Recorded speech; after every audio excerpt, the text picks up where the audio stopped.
Brenen, just start the career night. Just what worked so well? Man, my teammates, they helped me out a lot tonight.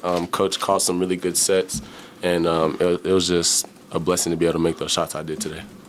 Brenen, how much focus have you had on the three-point shot? I don't think you had attempted one the first 2 games, hadn't attempted very many in your career before today. So just kind of take us through that. Where's the development coming from, and how confident are you shooting out there? This past summer, I signed with an agency. I got to be able to see what NBA-type players look like and stuff like that. So I've been really trying to work on that. The first 2 games, I didn't get that many opportunities to be out on the wing, stretching the floor because of foul trouble, stuff like that. But today, they were able to find me on the outside. Coach Hodge called the timeouts like early in the second half, kind of late into you guys. What was sort of the messaging there, and how did you guys adjust? I think it's been a big emphasis for us to come out of halves better. We haven't really came out of half yet like we wanted to, and that's all he talked about in the locker room when we went in there. So I think that was just him being a little frustrated on us, not executing the game plan, not being locked into what we're doing right now. And something we needed for sure because they went on that little run right there. But, yeah, definitely something that we need to work better on is starting halves better. If something like that's happened 2 or 3 times in a row, kind of like it has, do you change up anything you do, or is it just kind of like the way the game flows sometimes? I think, it's just the way the game flows sometimes, but it's also on us older guys. We've been in this situation before, especially this team. We've had a lot of guys that have been to Lehigh in this situation. And so, that feeling of nothing to lose, you're coming in here just playing free. And so us knowing that, we've got to be better about communicating that with the young guys and knowing what to expect to come out there in the second half. A lot of adjustments are made at halftime. Is it maybe information overload, or can you pinpoint something?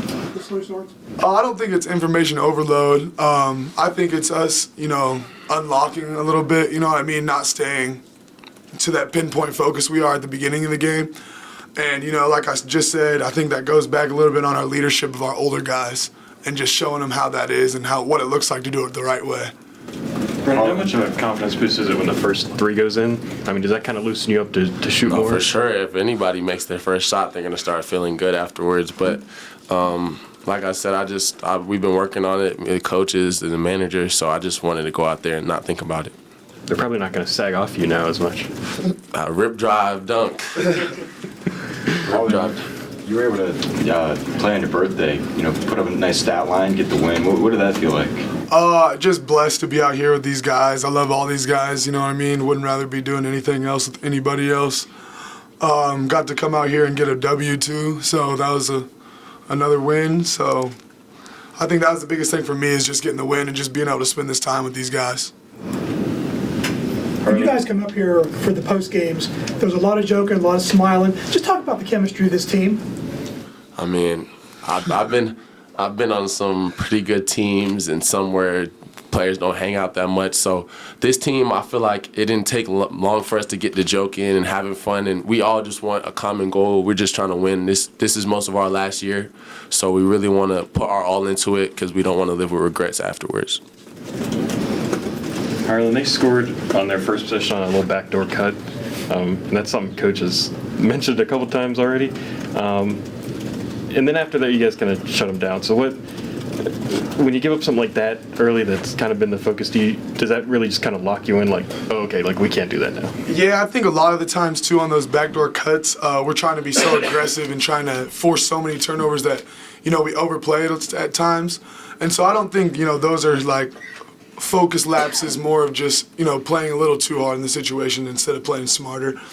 So I think, we got backdoor and he kind of realized that was going to be their game plan and we kind of just settled in on the defensive end.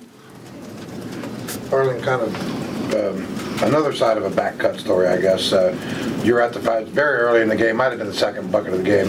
You're just at the foul line, maybe a step below. You kind of throw that no-look pass to Brenen. I mean, you kind of came in here saying you were a pass-first guy.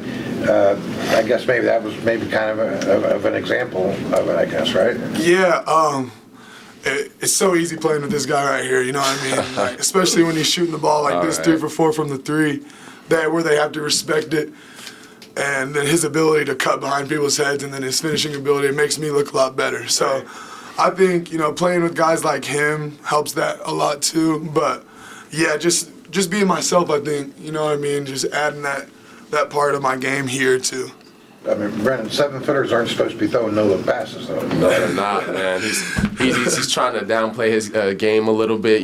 He's a great. He sees things that at a much high rate, very fast processor. So, H.O.'s a great passer for his size and his ability, and it's one of the tools we're going to be using going forward. That being said, how has the game slowed down for you that you can see maybe 1 or 2 steps ahead? Yeah, I think just practicing with these guys every day. We're in here, and even if it's not practice, we'll have like guys in 3-4 groups just in there doing pick and roll drills, just to get the timing and the feel of we're playing with different players. So I think just the willingness to do that as a team has opened it up in the game. So you're not sped up. You're not seeing nothing that you haven't seen before. You guys have played 3 games so far. Where are the areas you have to get the most better, I guess? I think we have to rebound a lot better. I think that us as a team, we have to have better leadership. Like we said, coming out of that halftime, I think that's something that leaders got to be better on. And we have a lot of older guys that have won at different spots, so I think that's not going to be a problem. I think it's just getting those voices out there so those younger guys can hear it, and just staying together, being togetherness, and having togetherness is something that I think everyone always has to work on, but we're going to continue to do better at that too. If I could ask you guys a question about Jenkins. You guys have obviously been through the freshman thing before. He's obviously a kid who could technically still be in high school if he wanted to be. Just what are you guys seeing from him at such a young age? I mean, he's a backup point guard, and then what's he doing for you guys, and just what's he been able to accomplish early? He's a stud. No, for real. He's a stud, and he brings it every day. Amir's one of the most fiercest competitors I've ever played with at practice every day. He's in dudes, under dudes, you know what I'm saying? He's not trying to just get through practice. Amir's really trying to make the most out of this situation. And, it's tough being a freshman, especially here. I wouldn't know. I was at a smaller school, just kind of more of an easier learning process than here. He's getting thrown into this where it's a lot faster. But he'll figure it out. He's a smart kid. He's a really good basketball player. He'll figure it out for sure. And I also want to add on that. He's a very willing learner. I think that's one of the biggest things freshmen have to adjust to, because you go from being at the top to almost being at the bottom. So he's a willing learner, and he works really hard every day. You know what I mean? And he also has a great role model, Jasper Floyd. You know what I'm saying? He's a very smart player. He can learn on those little things in the game of being a point guard. So he's gonna be a great player, and he just keep working. He'll be great. He has kind of a different gear. That's all we got, guys.